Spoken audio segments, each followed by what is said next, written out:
Chapter 174 to 176. Months slowly passed, and soon it was 2 years after the incident written into the history of the elemental nations as the biggest fuck-up of Konoha.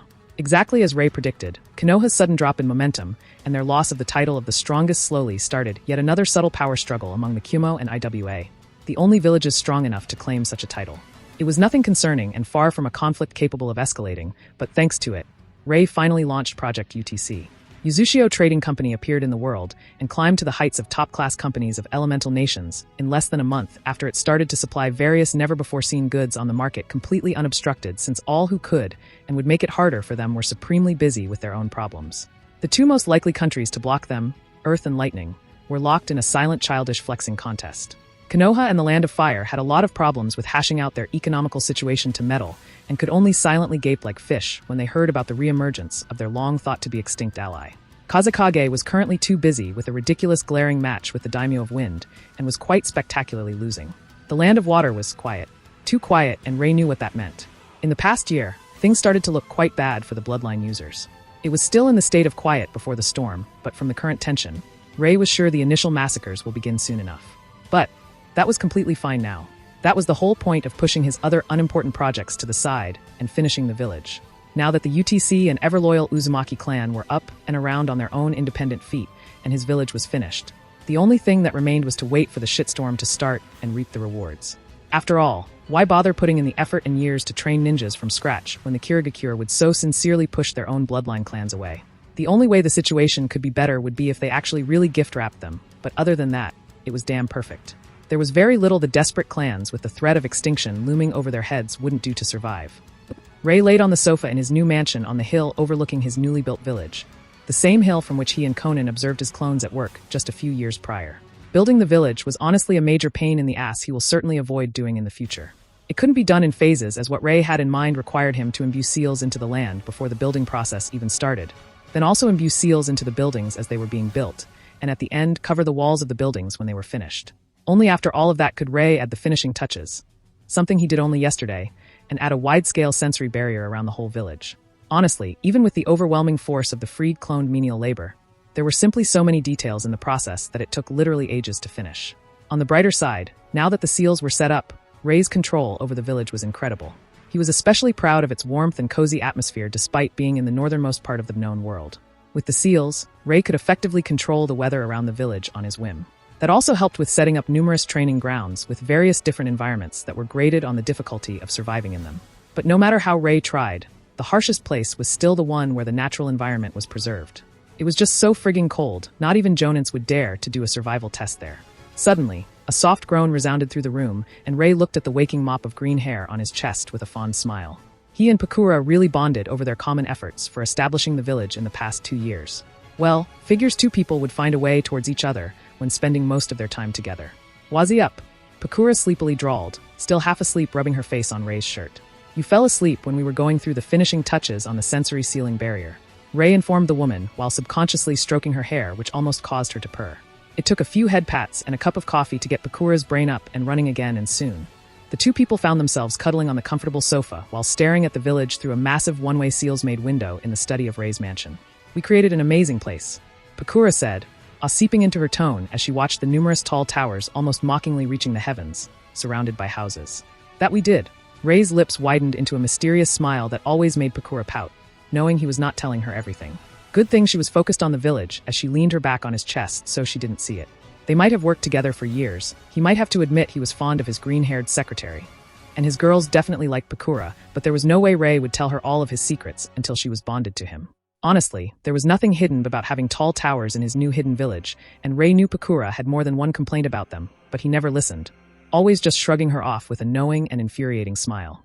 Ray needed these towers, and he figured if anybody was capable of, firstly, venturing into these inhospitable cold parts on the edge of the world, and secondly, seeing through the illusionary ceiling barrier covering the whole village, then towers or not, there was not really much that would hide the village from such a person. Well, he could have built his village in the spacious system of the underground cavern located in the nearby mountains, but Ray didn't want his people living in caves of all places. No matter how majestic of a city he would be able to carve in there. The purpose of the towers was simple. They, alongside the houses and the streets, were a part of a massive ceiling formation that focused on converting nature energy into electricity. making the whole village have an inexhaustible source of energy all year long without the need for power plants. The best part, unless one was better than the Uzumaki Seal Grandmasters, there was no way to sabotage the sealing formation. It was not like the formation could only produce electricity either. It literally powered up the seals all over the village, whether they were the weather control seals, sensory barrier seals, anti-spying seals based on intentions, gravity seals put over certain training grounds. Simply, the whole village was an amalgamation of seals, and they needed a power source, so why not use something like nature energy that is ever present in the world? For that, the placement of every house, street, and tower in the center of the village was carefully thought of, and seals were placed in the foundation of these buildings, making various pathways through the whole village, in order to make the sealing formation with the sole purpose of energy production and management. Without it, Ray was afraid the place would most likely already be a smoldering piece of lava-filled crater, considering the tens of thousands of seals working at once. There was simply something bound to go wrong, blowing the entire village up. Good thing, too, that Ray knew enough about seals to prevent such an amateurish mistake as overcharging the seals from reducing his future village to a pile of rubble. If you can't manage something, simply make it automatic. Speaking of which, you never told me how are you going to name the village? Pakura quipped in an inquisitive tone, but Ray simply chuckled. He honestly never thought about it. Let's go with something simple, shall we? Considering we are on the opposite side of the mountain range than KasiCair, and we will certainly want our name to be known, but we also do not want people figuring our whereabouts from it. Ray hummed thoughtfully before a mischievous glint passed through his eyes, and his lips stretched into a grin as he stared at his village through the window. We shall be known as the village hidden on the other side. I hereby announce the beginning of the very first council meeting of our other village. Ray quipped, finding humor in making it sound so unimportant it was almost casual. Not that it would be anything, but since this supposed first council meeting was happening in the kitchen of Ray's mansion while his group ate breakfast. It just so happened he had every important person present, so why not? On Ray's right side sat Konan, clad in light blue kimono, sleepily munching on a sandwich. She, during these last 2 years, shed every responsibility of hers to the Bairi firm and hand-picked plus trained people to take care of them. Right now, she was completely free, and so one nice sunny day a few days ago, she kicked Pakura from her post of Ray's secretary and delegated herself to the position. There was really nothing anybody could do about it, really. Even Ray could only whistle and look away. Konan also acted as the head of the intelligence department, with all the spying paper clones she had all over the elemental nations in the offices of important people. When the village became more populated, Konan was expected to pick some apprentices and teach them some of her self-made jutsu good for spycraft. On Ray's left side sat still a bit sullen Pakura, eating her own breakfast. After Konan took over her duties as Ray's secretary, it meant Pakura didn't spend that much time with Ray because of her work. That was a very enlightening experience for Pakura, as she found herself searching for various reasons to spend time with Ray. It was then Pakura really understood she loved Ray, since any excuse of the type, "we work together, it's only natural we have a good relationship," became a moot point. Since then, Pakura decided to move into Ray's mansion. Yet another thing Ray had no say in. Not that he didn't welcome Pakura with open arms, though. Pakura was the Jonin commander of the village, and now that she lost her duties as Ray's secretary and held only this position, she found herself with quite a lot of free time, and as such, she decided to spend it with Ray. Just like that, because Pakura had no idea how to spend time with somebody other than work and training, Pakura's training to become stronger began. Next to Konan was Kaya Uzumaki, who with droopy eyes supported her cheek with her hand, trying to fully wake up. Kaya was the head of the Uzumaki clan and the Sealing Corps. It was meant to be a temporary thing until they found an Uzumaki with royal blood, but Ray knew better. It was not like anybody protested her being the clan head either. Since Ray delegated her to the position, the members of the Uzumaki clan respected the decision of the man who saved them. Alas, in the past years, Kaya showed her competence and ability to lead the clan, becoming very popular among her clansmen. The second it became apparent Kaya's daughter Karen held one of the Uzumaki bloodline jutsus. The deal was sealed, and Kaya suddenly found herself stuck in the position, even if she didn't really want it that much. Yesterday, she came to talk with Ray about sales of a new seal, and it was very late when they finished, so she spent the night in the mansion. Ray could only sigh in exasperation and hope she would get married soon. After all, Kaya's home might be countries away, but for them, it was only a single portal away, so he clearly understood the meaning of her stay. Not that he would take her up on her quiet invitation. He had enough problems with 4 horny girls who demanded his attention, and Pakura, who was slowly also starting to become one of them thanks to Konan's oh-so-helpful guidance. On Pakura's other side sat Chizuru Kagaya, the head of the Kagaya clan, and also the commander of the stealth forces, which was basically the ANBU of the village. What was she doing in Ray's mansion, though? Well, Ray would also like to know. The Kagaya clan had an entire compound in the village, after all. Unlike what Ray imagined, Chizuru became Tsunade's training partner, and they liked to think of uses for Shikatsu Miyaku, which more often than not made them forget the time, so Chizuru was prone to spend the night in one of the guest rooms. Next to Kaya was Mei, slowly munching on cereals, completely disinterested with whatever was going to be discussed. Fortunately for her, She was just an odd wheel in this meeting since she refused any position. Not like Ray would give the brat one unless she persuaded him she could be responsible. Honestly, he really had no idea how her canon counterpart could be the Mizukage. She was just so childish at times. Next to Chizuru, Tsunade was reading reports from the Bairi Company. She was the head of the company as well as the head of the medic corps of the village. Next to Mei was Ringo, who refused any position despite being the first pick for the head of the stealth corps. She instead focused on her forging, and Ray had to admit, his village would be so overgeared it was funny. Every village had some kind of special weapons, but the supply was really low. That meant only up to 10 ninjas could be geared with those at any given time. But thanks to Ringo's new hobby, Ray could already see that his new village would have no such problem. Ringo was creating one amazing weapon after another, weaving seals into them with the help of the sealing core. So far, the weapons she made that were only slightly worse than the 7 swords of Kirigakure already numbered in hundreds. Ray had no desire to force a position on her when she was basically making his new village overpowered just by focusing on her hobby. He only made it clear he expected her to train a few apprentices in her tracking and assassination techniques. After all, she still was the best tracker possibly in the whole world. On the other side of the table, Yujito and Maki were giggling while gossiping together, not paying any attention to the old folks. Usually, Mei was with them, but the girls already knew to leave Mei alone when she is upset. Yesterday, Mei planned to sneak into Ray's room, but the talks with Kaya took so long she fell asleep. So today she was supremely pissed despite showing neutral expression. No way was Maki nor Yujito going to talk to Mei before she approached them. They didn't want to end as Mei's stress-relieving punching bags in the name of training. No, thank you. Wait. Ray discreetly narrowed his eyes. I will have to get some allies of male gender into the leading positions. Being the sole male in council full of women. He shuddered, just realizing it as he gazed at the full gathering of his council members, feeling really outnumbered. Sadly for Ray, he already knew that with Conan being his secretary, the leading positions could be given only to people she approved of being worthy of his trust. It was just, I really lack male friends, don't I? Depressing thoughts struck Ray. The council meeting continued as everyone tried to wake up as they ate their breakfast. It was nothing grand. At best, they discussed the budget, which was really smooth since nobody had to argue.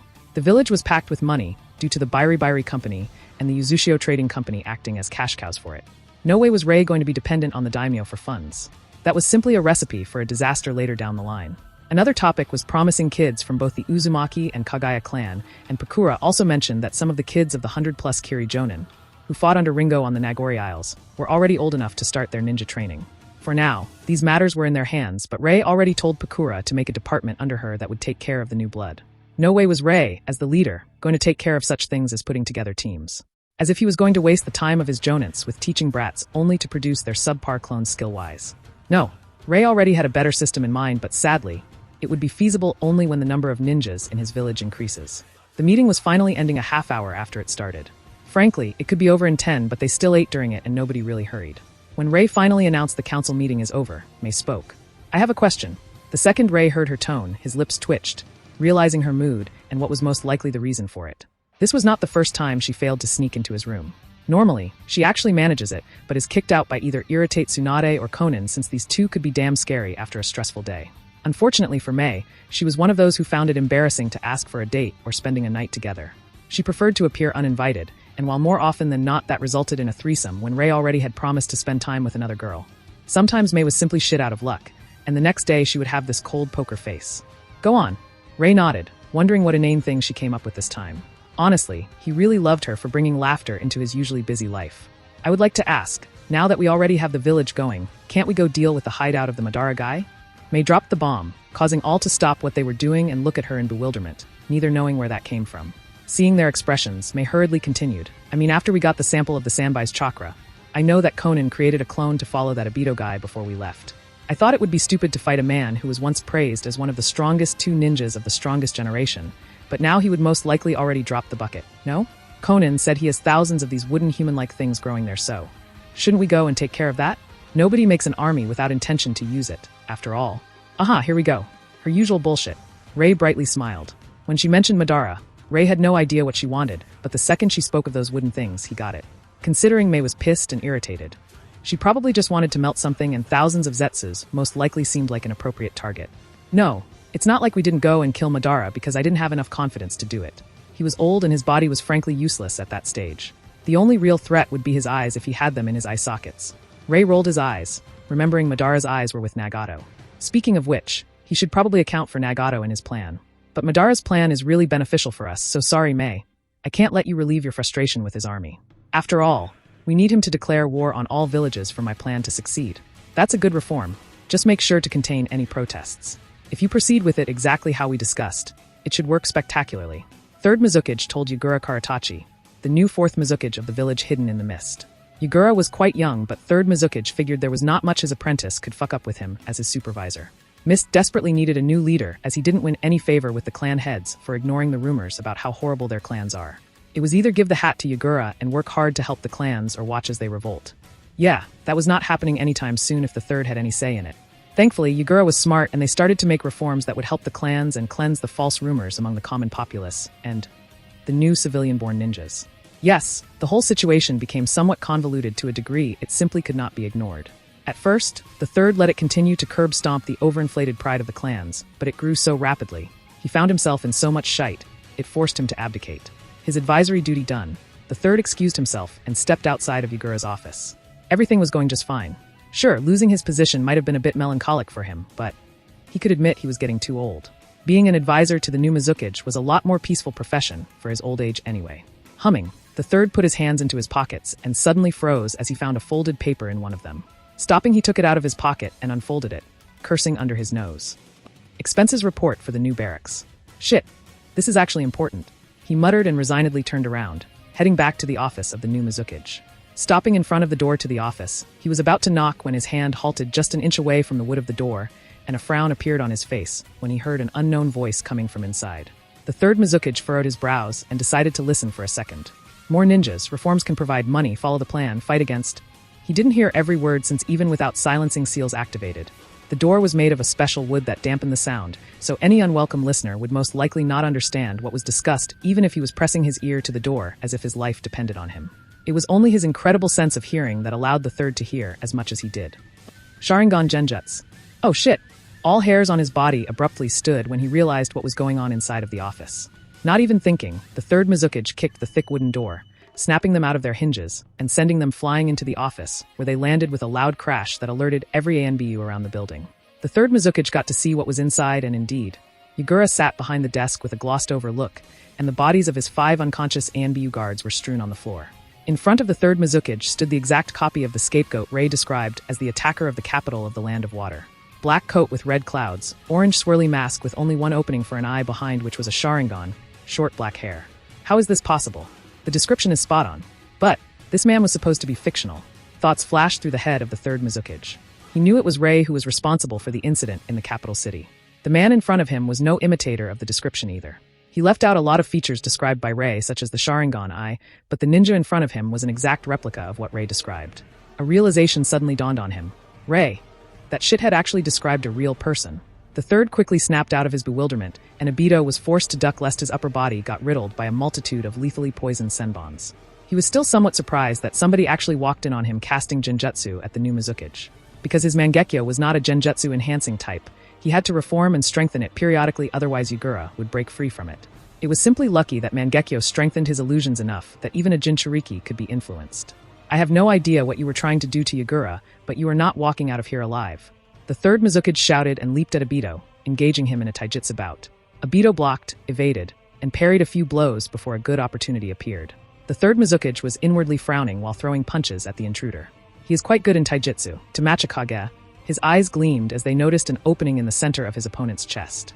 He quickly struck, but before getting the hit in from his sleeve, a kunai suddenly appeared and flew into his hand. The steely tip entered the body of his foe on his way towards the heart, and the third Mizukage involuntarily grinned, but his eyes quickly widened in disbelief and shock as his hand started phasing through his enemy.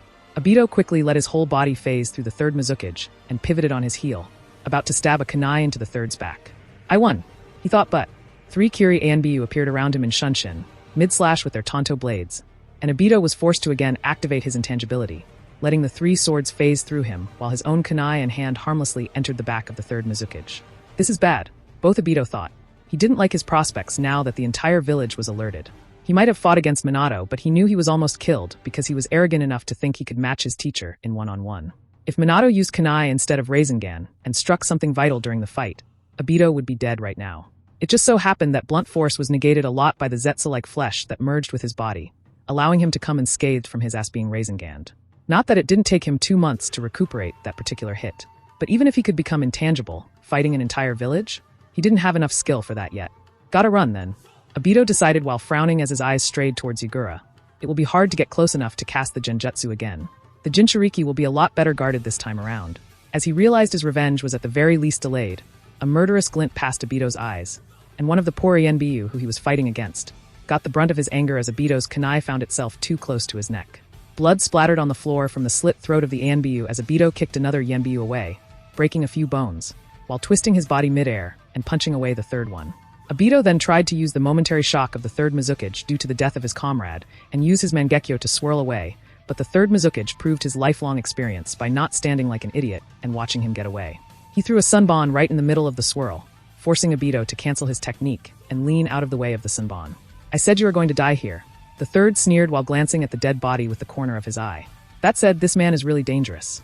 Best wait for reinforcements. His intangibility is a real problem, but it must have some form of weakness.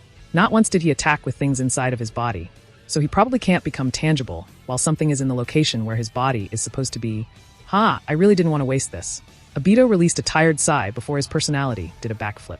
Toby is just a good boy on an errand. He has no time for dying, so. "See ya, old man." Loads of explosion tags suddenly flew out from under Toby's coat, making the third Mizukage's eyes go wide as he jumped to the still glazed-eyed Yagura and quickly weaved hand seals for water ninjutsu to redirect the force of the explosion away from them. A huge explosion rattled the center of Kirigakure as the Mizukage Tower gained a new opening right through the wall of the Mizukage's office. Letting the water shield down, the third Mizukage clicked his tongue when he saw the burnt corpses of the two Yenbyu who helped him, but he realized it was inevitable. Even he survived only thanks to his experience and instincts. Honestly, the water shield jutsu he used. He didn't even register he was performing it before it was already shielding him. The explosion simply happened too fast. "So he escaped, huh?" He voiced out, displeased. A second later, a squad of ANBU landed on one knee in front of him, but before they could even utter a single sound, the third spoke. "Put the village under a lockdown. We have an intruder here." Turning around, the third Mizukage went to see if he was able to break Yagura out of the Genjutsu. He had no idea that Obito was already far away from the village, planning how to kill any nuisance to his plan like the third Mizukage to enact his vengeance for Rin's death.